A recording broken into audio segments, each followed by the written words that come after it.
Angela Rayner thought she could score easy political points by mocking Donald Trump. But what happened next shocked the world. In front of thousands with cameras rolling and the crowd roaring, Trump and JD Vance didn't just hit back. They humiliated her so brutally that even her own supporters were left stunned. It wasn't a debate. It wasn't a clash of ideas. It was a political demolition carried out in real time and witnessed by millions. The story you're about to hear isn't just about one embarrassing moment. It's about how one slip of the tongue exposed the weakness at the very heart of Labour's strategy, and how Trump turned humiliation into a weapon. It all started with a single insult. Angela Rayner, never one to hold back, had mocked Trump during a heated interview, calling him dangerous, outdated, and a joke to the free world. She probably thought it was just another routine jab, something she could say without consequences. After all, British politicians have mocked Trump for years and gotten away with it. But this time was different. This time, Trump wasn't just a distant figure across the Atlantic. He was on stage, standing right next to JD Vance, his hand-picked running mate, in front of a massive rally crowd. And when they got wind of Rayner's words, they didn't let them slide. Trump leaned into the microphone with that trademark smirk, the one that always means trouble is about to start. You know. He began, his voice dripping with sarcasm. There's this woman, Angela Rayner. She says I'm outdated. Can you believe that? Outdated? I built an empire, I became president. I rebuilt America's economy, and she thinks I'm outdated. Folks, the only thing outdated is her party. Outdated, washed up, and begging for attention. The crowd erupted. The laughter wasn't polite. It was cruel, sharp, and overwhelming, echoing through the arena like a tidal wave. And before the noise could settle, JD Vance stepped in. Unlike Trump's flamboyant style, Vance's words carried a colder, sharper edge.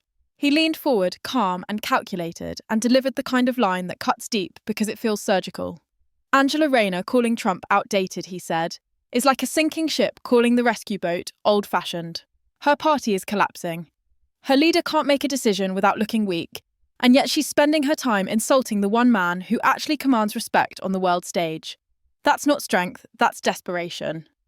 The arena exploded again. Cheers, whistles, chants of Trump, Trump, Trump, echoing so loudly that Rayner's name itself became a punchline.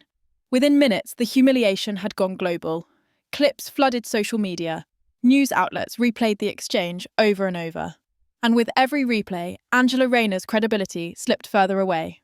What she thought was clever political theatre had transformed into a disaster of historic proportions. But here's where it gets even more brutal. Trump and JD Vance didn't stop with one-liners. They turned it into a spectacle, hammering the same point again and again until Rayner's name became synonymous with failure. Trump told the crowd, "She says I'm dangerous. You're right, I'm dangerous. Dangerous for her career, dangerous for her weak leadership, and dangerous for the failing Labour Party." The audience roared with approval, and JD Vance delivered the final blow. Every time Angela Rayner opens her mouth, British workers lose jobs. Every insult she throws at America gets answered with lost opportunities for her own people. That's not politics. That's betrayal. The crowd went wild. Chants turned into songs mocking Rayner's name, mocking her party, mocking Britain's so-called leadership. For Trump and Vance, it wasn't just about striking back. It was about showing the world that disrespect comes at a cost. They turned a single insult into a rallying cry, a warning to every politician who thought they could throw shade without consequences. And while the American crowd cheered, the ripple effects back in Britain were devastating. Newspapers ran brutal headlines. Commentators called it one of the most humiliating moments for a British politician on the international stage. And inside Labour, whispers of panic began to spread. If their deputy leader could be torn apart so quickly, what would happen if Trump turned his attention on Starmer himself? What would happen if JD Vance kept hammering the same points day after day until Labour's image collapsed completely? Angela Rayner tried to brush it off, insisting that Trump's attacks didn't bother her. But the truth was obvious. Every time she appeared on camera, she looked shaken. Every word she spoke was dissected, every stumble magnified. Trump and Vance had done more than embarrass her. They had branded her as weak, foolish, and unprepared for the brutal world of international politics. The humiliation didn't end that night. In fact, that rally was just the beginning of a nightmare that Angela Rayner couldn't escape. Within hours, Trump's words were everywhere. Blasted across news channels, dissected on talk shows, clipped into viral TikToks and Twitter posts. The hashtag Rayner humiliated started trending worldwide. Every insult, every roar of laughter from the crowd, every brutal punchline from Trump and JD Vance was replayed millions of times. And with each replay, the damage grew deeper. For Trump, this was a masterstroke. He knew how to take a single insult and turn it into a global spectacle. But what made this different was how JD Vance sharpened the attack into something Labour simply couldn't want an answer.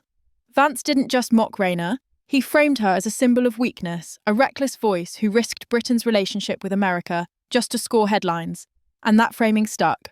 By the next morning, newspapers in both the US and UK were running with the same narrative. Angela Rayner had become the laughingstock of international politics. Inside Labour headquarters, the panic was immediate. Party strategists held emergency meetings trying to figure out how to spin the disaster. Should Rayner apologise? Should she double down? Should Starmer step in and try to defend her? But every option carried a devastating cost. An apology would look weak and humiliating. Doubling down would provoke Trump even further. And everyone in Labour knew how dangerous that could be. And if Starmer himself got dragged into the mess, it risked turning one woman's embarrassment into a full-blown diplomatic crisis.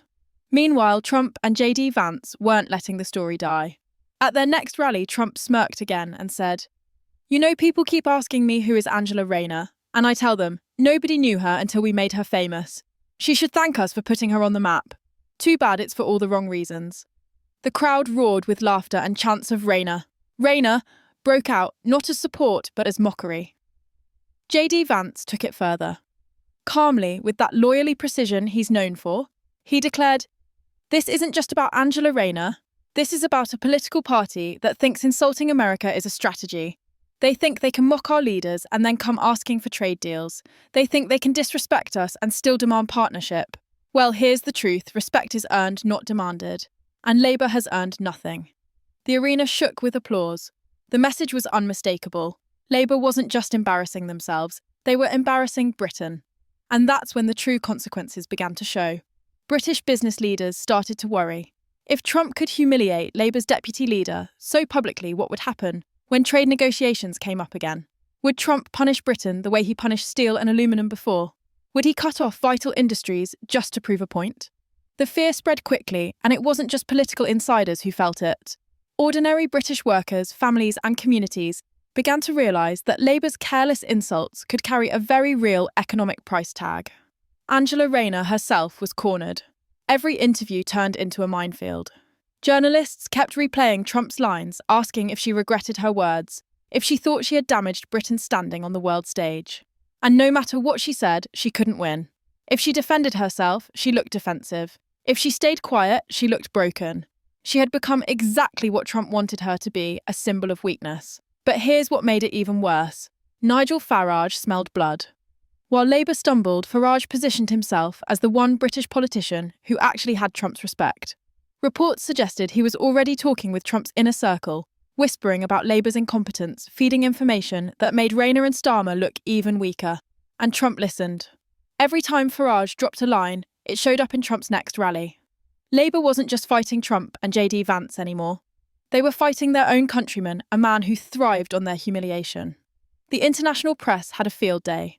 Headlines screamed about Britain's diplomatic disaster, Rayner's humiliation, and Trump's revenge. TV commentators compared the moment to historic embarrassments in British politics, the kind of events that leave scars for decades. And through it all, Trump's approval among his supporters only grew stronger. The humiliation of Angela Rayner